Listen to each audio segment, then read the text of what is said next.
brought to you by Nova शुद्ध घी।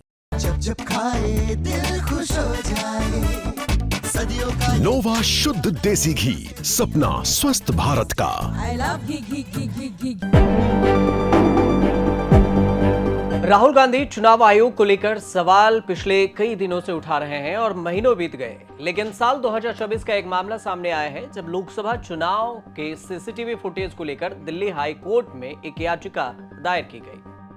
इस याचिका में चुनाव के दौरान जो वोटिंग हुई थी उसमें केंद्र ने सीसीटीवी फुटेज को सुरक्षित रखने की अनुरोध की गई थी, चुनाव आयोग से की गई थी। चुनाव आयोग ने यह कहा है कि अब सीसीटीवी फुटेज ही डिलीट हो गया। कोर्ट में आखिर ऐसा क्या हुआ, और इसी को लेकर सोशल मीडिया पर राहुल गांधी ने पोस्ट किया है। और इस खबर को पोस्ट करते हुए राहुल गांधी लिखते हैं कि बीजेपी के लाखों लोग खुलेआम अलग अलग राज्यों में घूम घूम कर वोट डालते हैं और इस चोरी को छुपाने के लिए सारे सबूत मिटा दिए जाते हैं। बीजेपी और चुनाव आयोग मिलकर खुलेआम वोट चोरी कर रहे हैं, लोकतंत्र की हत्या लाइव चल रही है। तो वहीं पर कांग्रेस की प्रवक्ता हैं सुप्रिया श्रीनेत, उन्होंने पोस्ट किया सोशल मीडिया पर और लिखा कि 2024 लोकसभा के सीसीटीवी फुटेज अब उपलब्ध नहीं है। पता नहीं कि कितनी बीजेपी विभूतियों ने बिहार की तरह देश के अलग अलग हिस्सों में घूम घूम कर वोट डाले होंगे। अब सवाल ये उठा कि आखिर ये मामला क्या है, अचानक से कोर्ट में ये मामला पहुंचा या पहले से ये मामला था? तो दरअसल ये मामला है, चुनाव आयोग ने हाल ही में दिल्ली हाई कोर्ट को एक नोटिस दिया जिसमें 2024 के लोकसभा चुनाव में सीसीटीवी फुटेज अब दिल्ली के 7 जिले चुनाव अधिकारियों, जिसे आप डीईओ कहते हैं, उनके पास नहीं है क्योंकि वे नष्ट कर दिए गए हैं, मतलब उसे डिलीट कर दिया गया है। ये याचिका कब की है? ये याचिका है साल 2024 की। वकील महमूद प्राचा ने ये याचिका दायर की थी और इसी याचिका की सुनवाई करते हुए जस्टिस मिनी पुष्करना ने ये बयान रिकॉर्ड में लिया जिसमें वीडियो फुटेज को सुरक्षित करने की मांग की गई।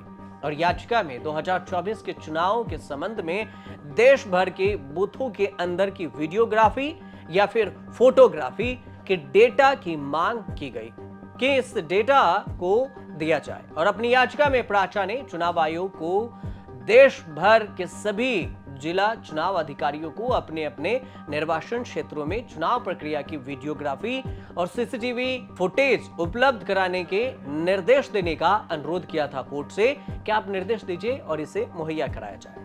प्राचा के अनुसार से फुटेज में प्रथम स्तर की जो जांच हुई उसको लेकर मतगणना प्रक्रिया समाप्त होने के बाद ईवीएम वीवीपैट मशीनों को सील करने और इसे स्टोर रूम में रखे जाने तक की प्रक्रिया शामिल है कि सारे फुटेज कहां है। प्राचा ने रिटर्निंग ऑफिसरों के लिए हैंडबुक 2023 का हवाला भी दिया और कहा कि चुनाव आयोग को चुनाव के सभी सीसीटीवी का या फिर वीडियो रिकॉर्डिंग को जिला निर्वाचन अधिकारियों के सुरक्षित रखने का निर्देश दिया गया। लेकिन वहीं पर दूसरी तरफ चुनाव आयोग की तरफ से जो वकील पेश हुए उन्होंने ये दलील दी कि चुनाव आयोग ने 30 मई को दिए गए निर्देश जारी किए जिसमें पिछले साल 6 सितंबर को निर्देश को पब्लिक किया गया था। एक संशोधन लाया गया चुनाव आयोग की तरफ से जिसमें वेबकास्टिंग डेटा और फोटोग्राफी का संरक्षण यानी स्टोरेज उपलब्ध नहीं होंगे और इसमें एक टाइम लिमिट फिक्स किया गया। इस पर अदालत का कहना हुआ कि आज की स्थिति में याचिकाकर्ता द्वारा जो मांग की गई है, जो डेटा मांगा गया है 2024 के लोकसभा चुनाव से संबंधित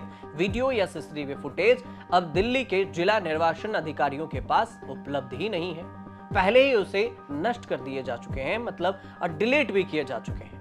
जज ने चुनाव आयोग के रुख के साथ साथ महमूद प्राचा के इस तर्क पर भी गौर किया जिसमें उन्होंने ये बयान पर आपत्ति जताई कि उनके पास कानूनी रास्ता अपनाने का पूरा अधिकार भी है। प्राचा ने ये कहा है कि चुनाव आयोग द्वारा नए निर्देश केवल उनकी याचिका खारिज करने और सबूतों को नष्ट करने के लिए जारी किए गए। तो चुनाव आयोग के वकील ने इस तर्क का खंडन कर दिया कि नहीं, ऐसा नहीं है और हम जो दिशा निर्देश था चुनाव आयोग की तरफ से नए संशोधन किए गए थे, इस वजह से हमने डेटा डिलीट किया। चूंकि चुनाव आयोग के वकील का कहना हुआ कि प्राचा ने याचिका में एक नए निर्देशों की चुनौती नहीं दी, इसलिए अदालत ने आदेश दिया। तो इसे ध्यान में रखते हुए अदालत द्वारा जो वर्तमान आवेदन है, याचिका है, उस पर फिलहाल कोई आदेश पारित नहीं किया गया है और ना ही अभी यह निर्देश दिया गया कि इसका फैसला क्या कुछ हो सकता है, लेकिन यह जरूर कहा कि इसका निपटारा होगा जल्दी ही। और इस मामले की अगली तारीख दे दी गई है 13 फरवरी 2026 को। 13 फरवरी 2026 को पता चलेगा कि महमूद पराचा ने जो सीसीटीवी फुटेज मांगे चुनाव आयोग से और स्टोर रूम के फुटेज मांगे हैं लोकसभा चुनाव के, 2024 लोकसभा चुनाव के, वो फुटेज डिलीट क्यों किए गए और वो फुटेज उपलब्ध चुनाव आयोग की तरफ से क्यों नहीं कराए जाएंगे, ये भी अभी कोर्ट में मामला पेंडिंग है। इस पर कुछ अपडेट आएगा तो हम आपको जरूर बताएंगे। लेकिन इसी पूरे मामले को लेकर राहुल गांधी और विपक्ष सवाल उठा रहा है कि बीजेपी धीरे धीरे चुनाव आयोग से मिलकर सीसीटीवी फुटेज डिलीट करवा रहे हैं ताकि कोई भी जो सबूत है वो सबूत नहीं रह पाए और इस तरह से सबूत को मिटाया जा रहा है। कुछ अपडेट आएगा हम आपको जरूर बताएंगे। ये रिपोर्ट अगर आपको अच्छी लगे तो हमारे चैनल से जुड़िए, सब्सक्राइब कीजिए, शेयर कीजिए, कमेंट कीजिए और देखते रहिए न्यूज़ तक।